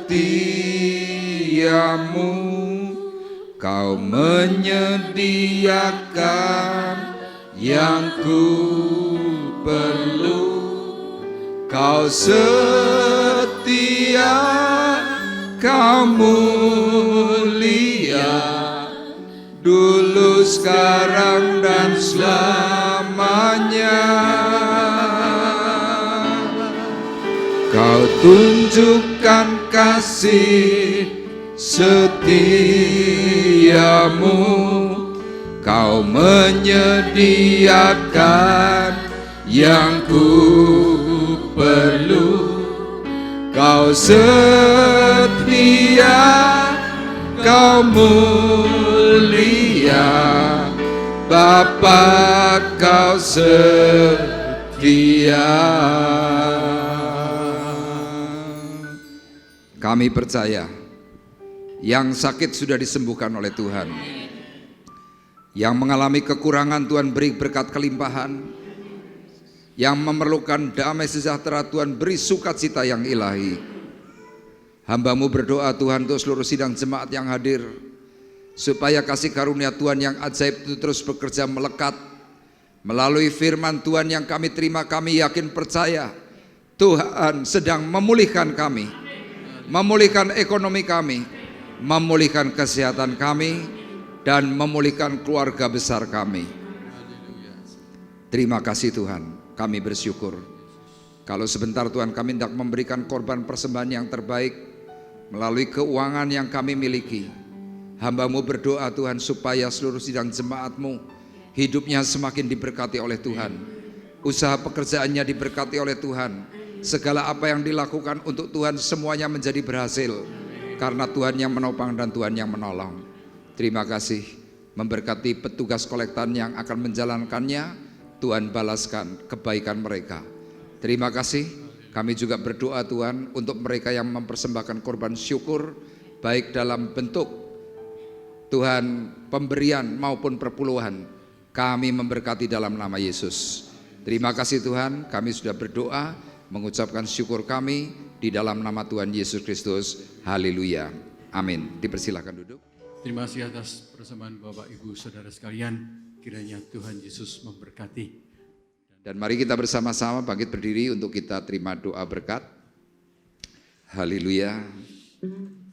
Bapa di sorga, kami bersyukur karena Tuhan sungguh baik. Kami berterima kasih karena Tuhan selalu mengingatkan kami semuanya.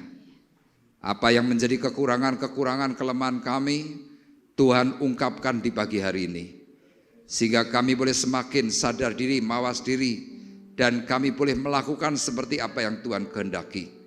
Perlengkapi kami semua dengan Roh Kudus-Mu, sehingga kami semakin benar di hadapan Tuhan. Untuk itu Tuhan, hamba-Mu berdoa untuk rekan-rekan kami yang berulang tahun, untuk Ibu Pualii, Tuhan, untuk Bapak Tony Sudarso, untuk Bapak Sutikno Layarta, doa dari hamba-Mu Tuhan supaya mereka diberkati, diberi kesehatan, kekuatan, bahkan berkat jasmani rohani, bertumbuh ke arah Kristus dan mempermuliakan nama Tuhan bersama seluruh keluarga besar mereka masing-masing. Dan kami percaya Tuhan, berkat damai sejahtera-Mu senantiasa mengiring untuk hari-hari dan waktu mendatang. Terima kasih Tuhan, hamba-Mu juga berdoa untuk sidang jemaat-Mu yang masih sakit. Kami mengingat Tuhan untuk Ibu Nani yang sampai hari ini belum pulih. Tuhan tolong berkati dan pulihkan. Demikian juga Tuhan untuk Ibu Harsi, kiranya Engkau juga pulihkan di dalam nama Yesus, sehingga terjadi Tuhan keajaiban untuk Ibu Harsi. Nama-Mu yang dipuji dipermuliakan. Kami berdoa Tuhan untuk saudara kami Erik, supaya kakinya juga diperlengkapi, disembuhkan, disempurnakan kembali, sehingga dia boleh kembali seperti sedia kala bekerja dan juga mempermuliakan nama Tuhan. Memberkati Tuhan untuk rekan-rekan kami yang lain. Kami berdoa di dalam nama Yesus supaya mereka yang sakit juga mengalami kesembuhan dan pemulihan. Tuhan, kami mengingat akan anak-anak kami yang sekolah di dalam kota maupun yang di luar kota. Tuhan kiranya berkati dan cukupkan mereka semuanya. Yang sedang mencari pekerjaan, Tuhan juga beri pekerjaan yang terbaik. Kami berdoa juga Tuhan untuk anak yatim piatu, para janda dan juga fakir miskin, supaya Engkau juga memeliharakan mereka dengan cara yang heran. Secara khusus kami berdoa Tuhan untuk pemilu dan pilkada yang akan dilaksanakan tanggal 14 Februari. Kiranya penyertaan Tuhan memberikan berkat damai sejahtera. Tidak ada kericuan, tidak ada kelicikan, tidak ada kecurangan. Semuanya dalam kendali Tuhan yang hidup, dan Indonesia mengalami kegemilangan. Dengan pemimpin baru yang akan diberikan oleh Tuhan, kami percaya pemimpin kami adalah pemimpin yang takut kepada Tuhan. Terima kasih Tuhan, dan tiba saatnya kami akan berpisah. Sebelum kami berpisah, kami juga memberkati akan makanan minuman yang disediakan. Tuhan, Engkau kuduskan menjadi kekuatan dan kesehatan bagi kami. Memberkati akan sidang jemaat Tuhan yang sudah menyediakan, kembalikan berkali lipat dari apa yang ditaburkan. Dan sekarang Tuhan, kami mengangkat hati, mengangkat tangan kami, sidang jemaat Tuhan terkasih, mari kita bersama-sama pulang dengan membawa berkat, damai sejahtera Allah Bapa di sorga. Pulanglah dengan membawa kasih karunia Tuhan Yesus Kristus di dalam persekutuan Roh Kudus. Tuhan memberkati engkau dan melindungi engkau. Tuhan menyinari engkau dengan wajah-Nya dan memberikan engkau kasih karunia. Tuhan menghadapkan wajah-Nya kepadamu dan memberi engkau damai sejahtera. Mulai dari pagi hari ini sampai Maranatha datang yang kedua kali. Dalam berkat nama Tuhan Yesus Kristus, kami sudah berdoa dan mengucapkan syukur kami. Dan kita semua yang diberkati oleh Tuhan bersama-sama berkata, amin. Terima kasih.